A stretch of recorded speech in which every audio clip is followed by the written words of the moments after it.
안녕하세요 여러분. 또 다른 시간입니다. 오늘도 이렇게 제 채널을 방문해 주신 여러분들께 진심으로 감사드립니다. 오늘은 메이저 아르카나 10번 운명의 수레바퀴 카드에 대해 살펴보겠습니다. 타로 카드의 변천 과정을 함께 살펴보기 위해서 현존하는 카드 중 가장 오래되었다고 하는 비스콘티 스포르자 덱과 마르쉐유 덱, 라이더 웨이트 덱, 유니버셜 웨이트 덱, 그리스 신화 타로 덱, 뉴비전 덱을 함께 비교하며 살펴보도록 하겠습니다. 비스콘티 스포르자 덱은 판으로 찍어낸 것이 아니라 화가가 일일이 붓으로 템페라 기법을 이용하여 수작업으로 그린 카드라서 크기가 굉장히 큽니다. 한 장 한 장 예술작품을 보는 것처럼 깊이가 있고 매우 고전적인 아름다움이 있는 카드예요. 그러면 카드 속 이미지를 살펴볼게요. 카드 중앙에 황금색 날개가 달린 여성이 푸른색과 황금색 태양무늬 패턴이 그려진 드레스를 입고는 눈을 가린 채로 바퀴의 중간에 서서 양손으로 바퀴살을 잡고 있습니다. 이 여성은 6번 연인 카드와 7번 전차 카드에 있던 그 여성과 같은 인물로 보여요. 바퀴 위와 양쪽에는 곱슬거리는 금발머리를 한 3명의 소년이 있는데요. 위쪽의 소년은 육각형 모양의 단 위에서 황제처럼 앉아 있고요. 왼쪽에 있는 소년은 머리를 위로 하고 오른쪽에 있는 소년은 머리를 아래쪽으로 하고는 바퀴살을 꽉 안고 있어요. 아마도 이 바퀴는 계속 굴러가고 있는 듯이 보입니다. 각각의 인물들은 사람으로 보이지만 왼쪽의 소년의 머리에는 작은 귀가 있어요. 바퀴 위쪽에 있는 소년의 머리에도 당나귀 귀처럼 보이는 커다란 귀가 달려 있고요. 오른쪽에 거꾸로 바퀴살을 잡고 있는 소년은 꼬리가 있습니다. 그런데 자세히 보면 이 3명의 소년들은 모두 같은 얼굴을 하고 있어요.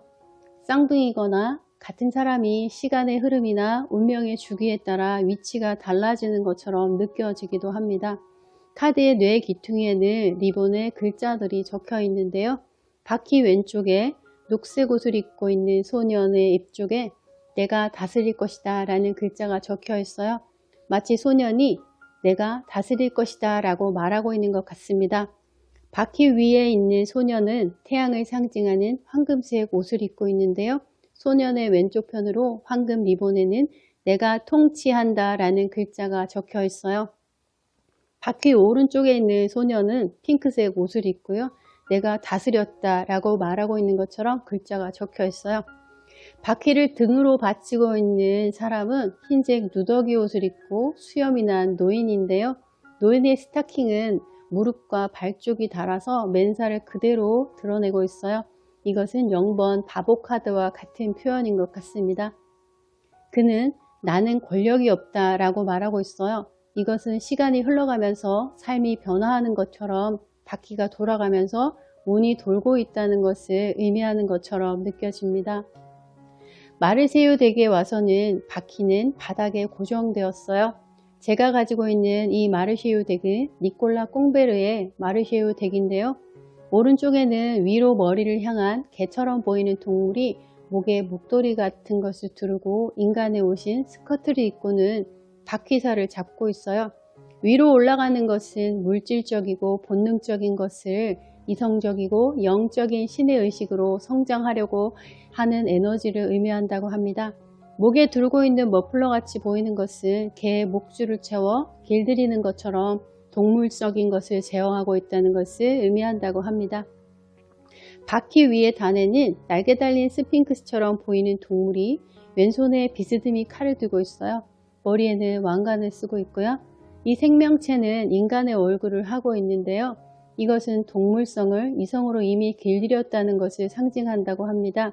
머리 위에 있는 왕관과 몸에 달린 날개는 이미 본능을 제어하고 영적으로 성숙했다는 것도 의미한다고 해요. 또한 본능적인 것과 이성적인 것, 지상의 것과 신성한 것들을 연결해주는 연결고리 역할을 한다고도 볼 수 있겠죠. 들고 있는 붉은색 칼은 에너지 원동력을 나타냅니다. 바퀴살 왼쪽은 아래쪽을 향한 꼬리가 달린 동물인 것 같은데 원숭이라고도 하는데 이상하게 생겼습니다. 왼쪽의 머리를 아래쪽으로 하고 있는 동물은 하강의 의미를 가지며 무의식적이고 물질적이고 동물적인 삶으로 다시 돌아가고 있다는 것을 의미한다고 해요. 라이더 웨이트 덱에 와서는 바퀴가 바닥에 안착된 것이 아니라 공중에 떠 있습니다. 마르쉐어 덱에서 바퀴 양쪽에 있던 개와 원숭이처럼 생긴 동물은 인간의 몸을 하고 머리에 동물의 머리를 달고 있는 붉은색 동물과 뱀 모양으로 바뀌었어요.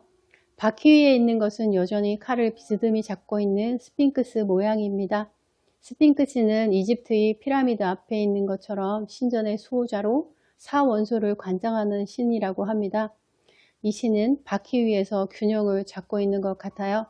카드 4귀퉁이에 배치되어 있는 날개가 달린 황소, 사자, 독수리, 사람은 테트라모프라고 하는데요.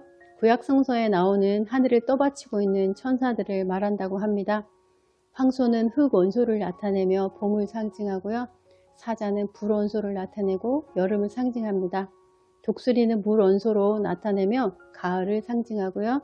하늘을 나는 독수리가 왜 물 원소인지 궁금해하는 사람들이 많은데요. 그것은 나중에 기회가 되면 다시 다루도록 하겠습니다. 마지막으로 사람은 공기 원소로 겨울에 해당됩니다. 이 4가지 생물은 21번 더 월드 카드에서도 나타납니다. 이것도 21번 더 월드 카드에서 다루도록 하겠습니다. 왼쪽에 구불구불한 노란색 뱀은 티폰이라고 합니다. 티폰은 그리스 로마 신화에 나오는 반인 반수의 괴물로 태풍의 어원이 되었다고도 하고요. 바람의 아버지, 악의 괴물이라고도 하며 수레바퀴에서는 운명의 하락기에 배치되어 있습니다. 바퀴를 등으로 떠받치고 있는 듯한 사람의 몸에 자칼의 머리를 가진 이것은 이집트의 신인 아누비스라고 합니다. 아누비스는 죽은 사람의 영혼을 안전하게 죽음과 부활의 신인 오시리스에게 인도하는 역할을 담당한다고 해요.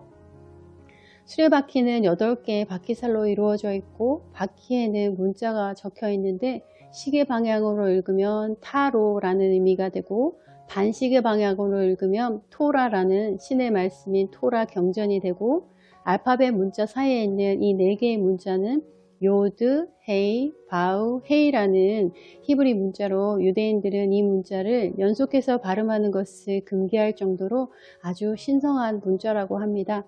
바퀴가 굴러가는 것에 따라 글자가 다르게 익히는 것은 행운과 불운이 무작위로 뒤섞인 운명의 회전을 나타내며 새로운 시작이나 더 나은 쪽으로 전환하기도 하지만 때로는 그 반대 방향으로 굴러갈 수도 있으므로 주변에 나오는 카드에 따라 리딩이 달라지게 되는 중립적인 카드가 바로 10번 운명의 수레바퀴 카드입니다. 유니버셜 웨이트 덱은 후에 헨슨 로버트라는 작가에 의해 다시 채색되어 기존의 라이더 웨이트 덱에 비해 훨씬 선명하고 화사하고 아름다워졌어요. 하지만 다시 채색되면서 라이더 웨이트의 상징이 다소 사라진 것들이 있다고 해요. 이 카드는 화사하고 선명해서 타로 입문자들이 가장 많이 시작하는 카드입니다. 카드 내용이 방대하기 때문에 공부하기는 힘들겠지만 타로 카드를 깊이 있게 공부하고 싶은 분들은 기본으로 공부해야 되는 카드이기도 합니다. 그리스 신화 타로 덱의 10번 운명의 수레바퀴 카드의 주인공은 운명을 재단하는 새 여신 모이라이입니다. 모이라이는 밤의 어머니가 혼자서 낳은 딸들이라고도 하고 아버지가 제우스라고도 해요. 하지만 제우스조차도 이 여신들이 재단한 운명은 두려워했다고 합니다.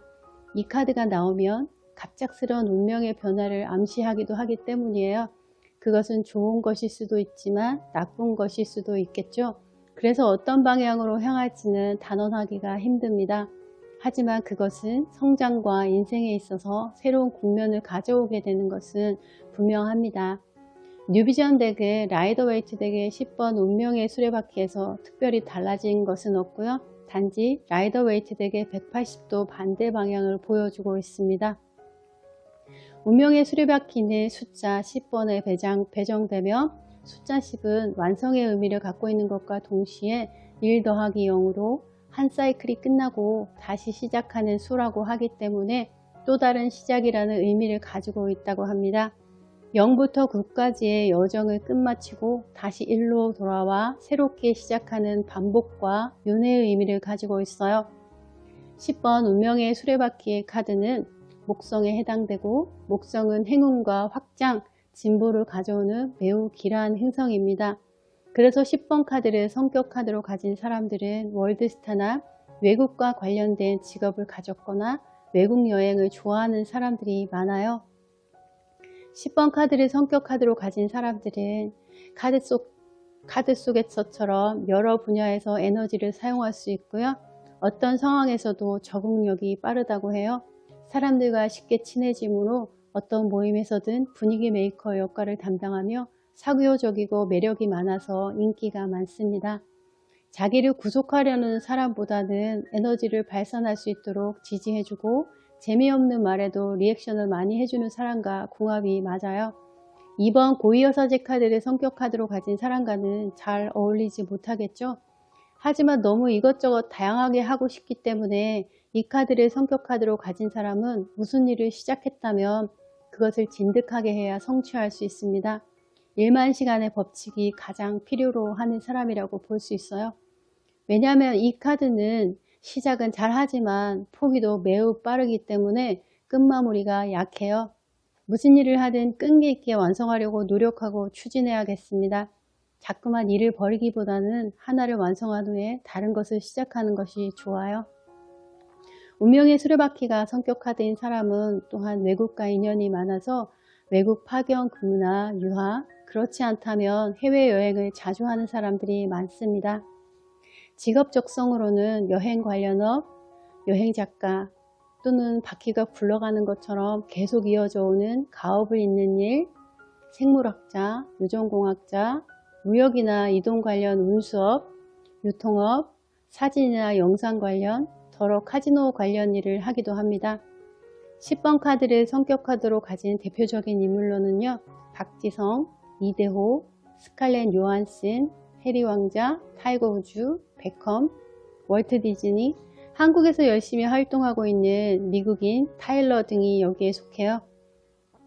만약 헤어졌던 남자친구와 재회하고 싶은데 어떻게 될까요? 라고 하는 질문에서 운명의 수레바퀴 카드를 뽑았다면 재회 운이 있습니다. 연인이 생길까요? 라는 질문에서 뽑았다면 운명의 상대가 나타날 수도 있어요. 소개팅 운도 좋고요. 또한 외국인과 사귀는 사람도 있고요. 해외여행 중에서 상대를 만나게 될 수도 있습니다. 금전운에서 수레바퀴 돌아가듯이 수입과 지출이 많아지고 바빠질 수 있어요. 흥할 때 흥하고 망할 때 또 한 방에 망할 수도 있겠죠. 만약 지금 막혀있고 운이 좋지 않다면 앞으로 더 좋아질 수 있고요. 지금 만약 굉장히 흥하고 있다면 하강할 때를 대비해야겠습니다. 가끔씩 기대하지도 않았던 횡재운이 올 수도 있고요. 하지만 중립 카드이므로 주변의 카드 배치에 따라서 달라지므로 주변의 카드를 잘 살펴봐야겠습니다. 학업운도 마찬가지로 주변의 카드에 따라 변화가 많습니다. 유학운에서는 매우 길하게 읽혀요. 또한 그동안 열심히 노력한 학생이라면 좋은 결과를 얻을 수 있겠습니다. 공부 열심히 하면 당연히 합격한다고 생각들 하시겠지만 열심히 공부한다고 모두 합격하는 것은 아니기 때문에 이 카드는 자신이 노력한 것들에 대한 결과나 대가가 주어진다고 보면 더 적절할 거예요. 노력하지 않은 데 대한 보상이 주어지는 깜짝 행운의 카드는 아니라는 것입니다. 직업운에서는 어떤 전환점을 맞이하게 될 수 있어요. 승진하게 될 수도 있고요. 외국 지사나 타 지역으로 발령이 나서 파견 근무를 가게 될 수도 있어요. 수레바퀴가 굴러가듯 계속 전해오던 가업을 물려받는 경우도 있습니다. 건강운에서는 대체적으로 에너지가 넘치고 건강한 상태예요. 만약 건강에 이상이 있다면 유전적인 질환이나 계속 반복되는 만성 질환일 수 있고요. 수족 냉증 등의 순환기 쪽 질환이 있을 수도 있습니다. 만약 타로 스프레드에서 운명의 수레바퀴 카드를 뽑았다면 그것은 삶에서 중요한 전환점과 만나게 되거나 중대한 변화를 가져올 기회가 올 것이라는 것도 의미합니다. 행운이든 불운이든 예상치 못한 일이 생길 수 있지만 이것은 상황을 바꾸고 인생에서 완전히 새로운 방향으로 나아갈 수 있다는 것을 암시하기도 해요. 바퀴는 항상 회전하고 있으며 삶은 끊임없이 변화한다는 것을 상기해야 할 것입니다. 인생에 있어 오르막이 있다면 내리막도 있는 법이니까 지금 힘든 사람들이라면 용기를 가지시기 바랍니다. 앞으로 좋은 일이 있다는 것을 믿고 조금 더 힘을 낸다면 머지않아 좋은 일이 생길 거예요. 또한 뿌린 대로 거둔다는 말이 딱 맞는 카드이므로 열심히 노력하여 좋은 성과를 거두도록 노력해야겠습니다. 운명의 수레바퀴는 카르마의 바퀴라고도 하며 끊임없이 돌아가고 있어요. 다른 사람에게 친절하고 사랑을 베푼다면 더 큰 보상이 따라올 것입니다. 하지만 다른 사람들을 속이거나 힘들게 하고 고통을 준다면 그것은 배가 되어서 나에게 다시 돌아올 거예요.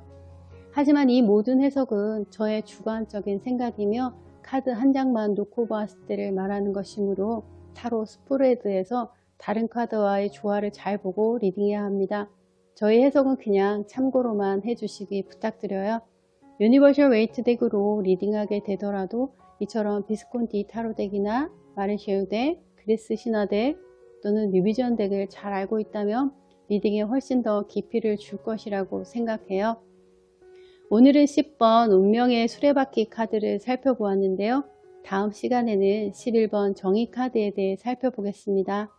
오늘도 이렇게 제 채널을 찾아와 주시고 구독해 주시고 좋아요도 눌러 주시고 끝까지 시청해 주셔서 진심으로 감사드립니다. 다음 영상에서 또 만나요.